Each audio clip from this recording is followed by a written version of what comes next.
प्रिय विद्यार्थियों, सुप्रभात। हिंदी व्याकरण बाय दिलबाग शास्त्री चैनल पर आपका फिर से स्वागत है। पिछली वीडियो में हमने वसंत भाग 3 का अध्याय नंबर 3 बस की यात्रा को पढ़ा था। आज हम उसके प्रश्न करने जा रहे हैं। तो पहला प्रश्न, मैंने उस कंपनी के हिस्सेदार की तरफ पहली बार श्रद्धा भाव से देखा। लेखक के मन में हिस्सेदार साहब के लिए श्रद्धा क्यों जग गई? उत्तर क्या बनेगा इसका? पुलिया के ऊपर पहुंचते ही टायर पंचर हो गया। बस जोर से हिलकर रुक गई। अगर बस तेजी से चल रही होती तो अवश्य ही उछलकर नाले में गिर जाती। लेखक ने कंपनी के हिस्सेदार की तरफ श्रद्धा भाव से देखा। उसकी श्रद्धा इसलिए जागी क्योंकि हिस्सेदार स्वार्थी था, क्योंकि वह जानता था कि बस के टायर खराब हैं, फिर भी जान हथेली पर लेकर बस को निरंतर सड़क पर दौड़ा रहा था। उसे यात्रियों की जान की चिंता नहीं थी, उसे केवल धन बटोरने की लालसा थी। दूसरा प्रश्न देखिए, लोगों ने सलाह दी कि समझदार आदमी इस श्याम वाली बस से सफ़र नहीं करते। लोगों ने यह सलाह क्यों दी? उत्तर क्या बनेगा? समझदार लोगों ने यह सलाह दी क्योंकि वे जानते थे कि बस की हालत बेहद खराब है, रास्ते में कहीं भी धोखा दे सकती है।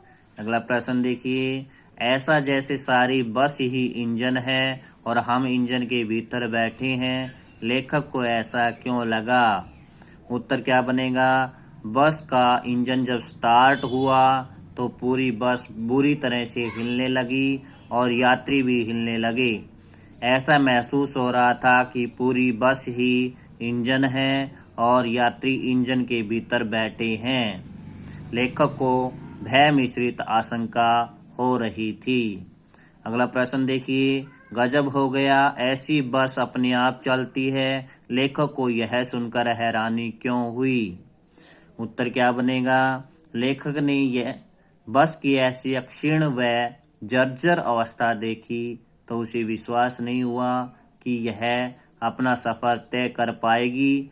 इसलिए उसने कंपनी के हिस्सेदार से पूछा, यह बस चलती भी है? तो हिस्सेदार ने जवाब दिया कि यह अपने आप चलती है। लेखक को यह सुनकर हैरानी हुई। अगला प्रश्न देखिए, मैं हर पेड़ को अपना दुश्मन समझ रहा था। लेखक पेड़ों को दुश्मन क्यों समझ रहा था? उत्तर देखिए क्या बनेगा? पहली बार जब बस रुकी तो उसकी पेट्रोल की टंकी में छेद हो गया था। किसी तरह चली तो उसकी रफ्तार बहुत कम हो गई थी। लेखक को बस पर भरोसा न रहा। ब्रेक फेल हो सकते थे या स्टीयरिंग टूट सकता था। ऐसे में बस सड़क के किनारे के किसी पेड़ से टकराकर दुर्घटनाग्रस्त हो सकती थी। जबकि उस समय सड़क के दोनों तरफ प्रकृति के दृश्य बहुत लुभावने थे। दोनों तरफ हरे भरे पेड़ थे जिन पर पक्षी बैठे थे, परंतु डरे सहमे व्यक्ति को यह दृश्य अच्छा नहीं लग सकता। इसलिए लेखक पेड़ों को अपना दुश्मन समझ रहा था। पाठ से आगे प्रश्न नंबर 1, सविनय अवज्ञा आंदोलन किसके नेतृत्व में, किस उद्देश्य से तथा कब हुआ था? इतिहास की उपलब्ध पुस्तकों के आधार पर लिखिए। यानी कि सविनय अवज्ञा आंदोलन जो है किसके अगुवाई में हुआ था और कब हुआ था, उसके बारे में बताना है। तो उत्तर क्या बनेगा? सविनय अवज्ञा आंदोलन महात्मा गांधी के नेतृत्व में सन 1930 में अंग्रेजों के खिलाफ हुआ। उस समय भारत की दशा अत्यंत शोचनीय थी। लोगों को मुश्किल से 2 जून की रोटी नसीब हो रही थी। लोग नमक रोटी खाकर गुजारा कर रहे थे। ऐसे में अंग्रेजों ने नमक पर भी टैक्स लगा दिया। टैक्स मतलब कर लगा दिया। इससे नाराज होकर गांधी जी ने दांडी गांव में नमक बनाकर कानून भंग किया। आज भी यह नमक गांधी संग्रहालय में सुरक्षित है। इस आंदोलन को दांडी यात्रा, नमक सत्याग्रह व सविनय अवज्ञा आदि नामों से पुकारा जाता है। दूसरा प्रश्न देखिए, सविनय अवज्ञा का उपयोग व्यंग्यकार ने किस रूप में किया, लिखिए।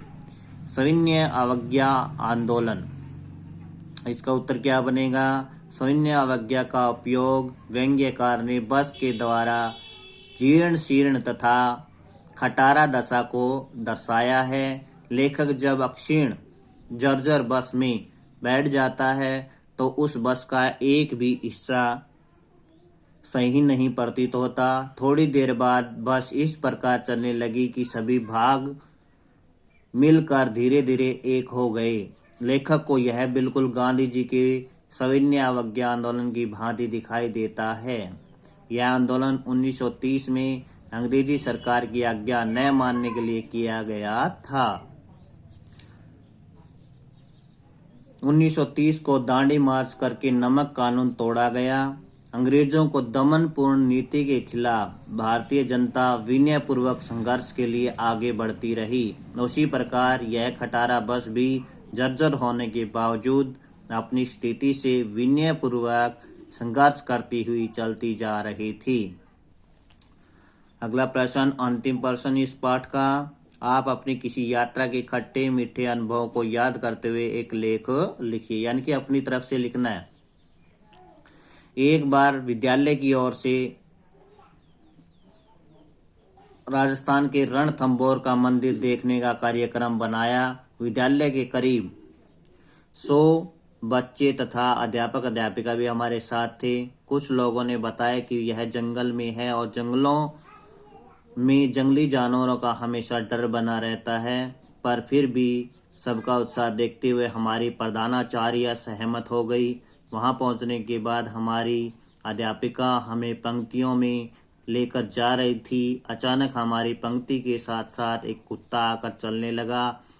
सब उसे देखकर हंस रहे थे कि यह भी हमारे साथ मंदिर के दर्शन को जा रहा है।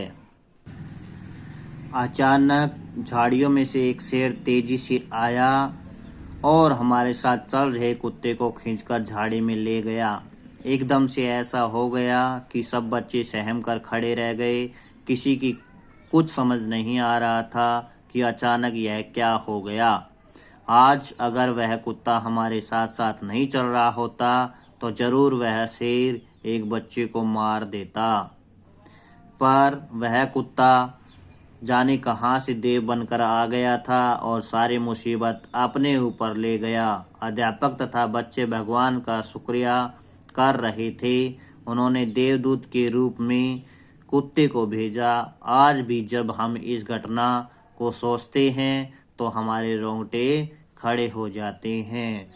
तो प्यारे बच्चों, अगर ये वीडियो आपको अच्छी लगी हो तो लाइक व सब्सक्राइब जरूर कर देना। धन्यवाद।